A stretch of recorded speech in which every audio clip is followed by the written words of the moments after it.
श्री स्वामी समर्थ। मीन राशी 1 ते 30 एप्रिल मासिक राशी भविष्य। नमस्कार मित्रांनो, अमृतवाणी या चॅनलवर तुमचे मनपूर्वक स्वागत आहे। मीन राशीच्या मित्रांनो, एप्रिल महिना तुमच्यासाठी नेमका कसा जाणार आहे? मनात जे स्वप्न आहेत ती पूर्ण होतील का? कामात यश मिळेल का की अजून थोडं थांबावं लागेल? पैशांची परिस्थिती सुधारेल का? आणि सगळ्यात महत्त्वाचं, मनाला हवी असलेली शांती मिळेल का? या महिन्यात तुमच्या मनात खूप काही चालू आहे ना? कधी वाटतं सगळं छान होईल, तर कधी अचानक मन खट्टू होतंय का? कामात प्रगती होईल का की अजून थोडा संघर्ष करावा लागेल? नातेसंबंधात गोडवा वाढेल का की काही गोष्टी मनाला लागणार आहेत? चला तर मग सविस्तर जाणून घेऊ मीन राशीचे मासिक राशी भविष्य। व्हिडिओमध्ये पुढे जाण्याआधी कमेंटमध्ये श्री स्वामी समर्थ लिहा। स्वामी तुमच्या सर्व इच्छा पूर्ण करतील। हा महिना तुमच्यासाठी खूप भावनिक आणि विचार करायला लावणारा आहे। सुरुवातीला थोडा गोंधळ, थोडा ताण आणि मनात अस्वस्थता जाणवेल। तुमच्या अपेक्षा जास्त असतील, पण काही गोष्टी लगेच तुमच्या मनाप्रमाणे घडणार नाहीत। पण मित्रांनो, इथेच एक महत्त्वाची गोष्ट समजून घ्या। सगळं आपल्या वेळेनुसारच घडतं आणि तुमच्यासाठीही योग्य वेळ जवळ येतोय। जसजसा महिना पुढे जाईल तसं तुमचं मन शांत होईल। तुम्हाला काही गोष्टींची स्पष्टता मिळेल। जे आधी कठीण वाटत होतं ते हळूहळू सोपं वाटायला लागेल। या महिन्यात तुमची ताकद म्हणजे तुमचं मन आहे। तुम्ही जास्त भावनिक होऊ शकता, पण त्याच भावनांमधून तुम्हाला योग्य मार्गही सापडेल। काही महत्त्वाचे निर्णय घ्यावे लागतील, त्यावेळी घाई करू नका। थोडा वेळ घ्या, मन शांत ठेवा आणि मग निर्णय घ्या। आणि एक गोष्ट कायम लक्षात ठेवा, हा महिना तुम्हाला थांबवण्यासाठी नाही, तर तुम्हाला योग्य दिशेने पुढे नेण्यासाठी आला आहे। हा महिना तुमच्यासाठी खूप खास आहे, कारण हा महिना तुमचं मन आणि वास्तव यांच्यात समतोल साधायला शिकवणार आहे। काही गोष्टी अचानक बदलतील, काही गोष्टी तुमच्या अपेक्षेपेक्षा वेगळ्या घडतील, पण एक गोष्ट नक्की, हा महिना तुम्हाला आतून अधिक मजबूत आणि समजूतदार बनवेल। करिअर आणि नोकरी। एप्रिल महिन्याच्या सुरुवातीला कामात थोडा गोंधळ जाणवेल। तुमच्या मनात खूप कल्पना असतील, पण त्या योग्य पद्धतीने मांडता येत नाहीत असं वाटेल। ऑफिसमध्ये कामाचा ताण वाढेल। वरिष्ठ लोकांकडून अपेक्षा जास्त असतील। कधीकधी असं वाटेल की मी कितीही केलं तरी पुरेसं नाही। पण मित्रांनो, इथेच तुम्ही हार मानायची नाही। तुमच्यात खूप क्षमता आहे, फक्त स्वतःवर विश्वास ठेवायला हवा। दुसऱ्या आठवड्यापासून परिस्थिती सुधारेल। तुमचं काम व्यवस्थित दिसायला लागेल। तुमच्या आयडिया लोकांना आवडतील। तिसऱ्या आठवड्यात एखादी मोठी संधी मिळू शकते। नवीन प्रोजेक्ट, नवीन जबाबदारी किंवा एखादं कौतुक मिळू शकतं। चौथ्या आठवड्यात थोडा थकवा जाणवेल, पण तुम्ही घेतलेले कष्ट नक्की फळं देणार आहेत। व्यवसाय आणि आर्थिक स्थिती। आर्थिकदृष्ट्या हा महिना हळूहळू सुधारणा दाखवणारा आहे। सुरुवातीला खर्च वाढलेले दिसतील। घरासाठी, कुटुंबासाठी किंवा स्वतःसाठी काही मोठे खर्च होऊ शकतात। थोडा ताण येईल, पण परिस्थिती हाताबाहेर जाणार नाही। व्यवसाय करणाऱ्यांसाठी हा महिना मिश्र आहे। नवीन डील करताना सावध रहा। कोणावरही लगेच विश्वास ठेवू नका।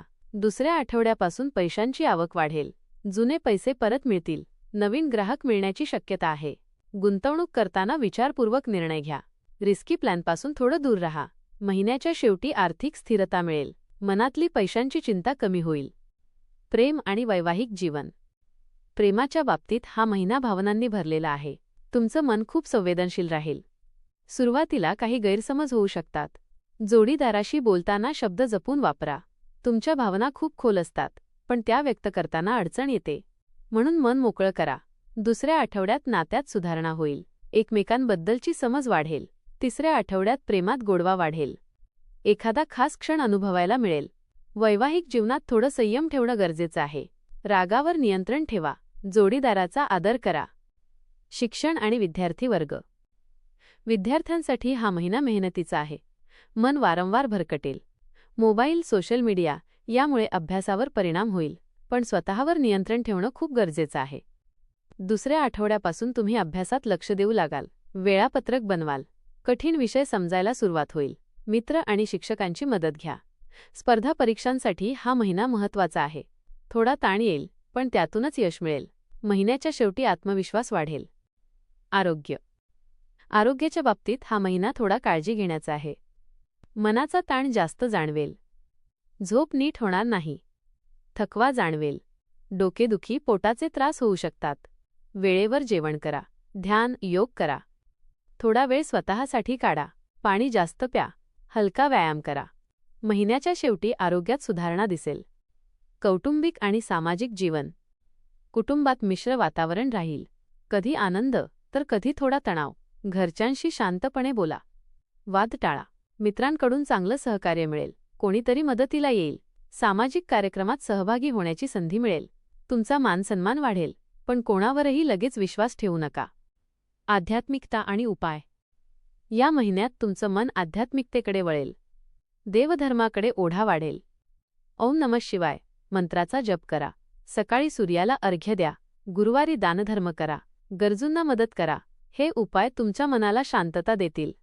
एकंदरीत एप्रिल महिना मीन राशीसाठी भावना आणि प्रगती यांचा मिलाफ आहे. सुरुवातीला थोडा गोंधळ, ताण आणि भावनिक चढउतार असतील, पण जसं जसा महिना पुढे जाईल तसतसं सगळं सुरळीत होईल. कामात प्रगती होईल. पैशांची परिस्थिती सुधारेल. नात्यांमध्ये समजूतदारपणा आवश्यक आहे. आरोग्याकडे दुर्लक्ष करू नका. हा महिना तुमच्यासाठी भावनांचा, विचारांचा आणि हळूहळू होणाऱ्या प्रगतीचा आहे. सुरुवातीला थोडा गोंधळ, मनात अस्वस्थता आणि काही गोष्टी मनासारख्या न घडल्यामुळे नाराजी जाणवू शकते. कधीकधी असं वाटेल की आपण खूप प्रयत्न करतोय, पण परिणाम दिसत नाहीत. पण खरं सांगायचं तर आतून खूप काही सकारात्मक घडत असतं. फक्त त्याचं फळ थोड्या उशिराने दिसतं. जसजसे दिवस पुढे जातील तसं तुमचं मन शांत होईल आणि परिस्थिती हळूहळू तुमच्या बाजूने फिरू लागेल. कामाच्या बाबतीत सुरुवातीला थोडा ताण आणि गोंधळ असला तरी शेवटी तुमच्या मेहनतीचं चीज होईल. तुमचं काम लक्षात येईल आणि एखादी चांगली संधीही मिळू शकते. आर्थिकदृष्ट्या सुरुवातीला खर्च जास्त वाटेल, पण नंतर परिस्थिती नियंत्रणात येईल आणि थोडी स्थिरता मिळेल. नातेसंबंधांच्या बाबतीत थोडी समजूतदारपणा दाखवण्याची गरज आहे. लहान-सहान गैरसमज होऊ शकतात, पण मन मोकळं करून बोललात तर नातं पुन्हा गोड होईल. प्रेमात आणि कुटुंबात संयम ठेवणं खूप महत्त्वाचं ठरेल. आरोग्याच्या बाबतीत मानसिक ताण टाळणं गरजेचं आहे. झोप, आहार आणि मनःशांती याकडे लक्ष दिलं तर महिन्याच्या शेवटी तुम्हाला हलकं आणि सकारात्मक वाटेल. हा महिना तुम्हाला एक गोष्ट शिकवतो. जास्त विचार करून मन थकवू नका. जे होणार आहे ते योग्य वेळीच होणार. स्वतःवर विश्वास ठेवा, मन शांत ठेवा आणि पुढे चालत रहा. महिन्याच्या शेवटी तुम्हाला जाणवेल, सगळं हळूहळू पण योग्य दिशेने चाललंय. धन्यवाद. व्हिडिओ आवडल्यास लाईक करा. चॅनेलवर नवीन असाल तर चॅनेलला सबस्क्राईब करा.